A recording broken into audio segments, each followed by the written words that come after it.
how to stop Spotify from running in the background on iPhone. Hey everyone, welcome back to the channel. If you're new here, don't forget to hit the subscribe button and turn on the notification bell to not miss any updates.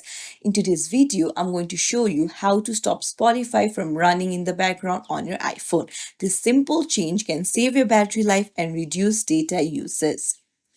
So first things first, you'll need to swipe up from the bottom of the screen to access the app switcher.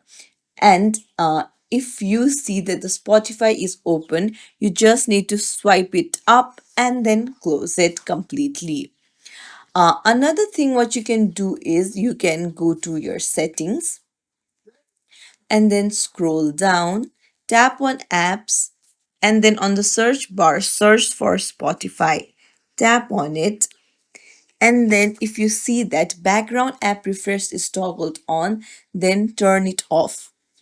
This tells Spotify not to refresh its content or perform any background task when you are not using it. So this will help you a lot. And that's it. It's as simple as that to stop Spotify from running in the background.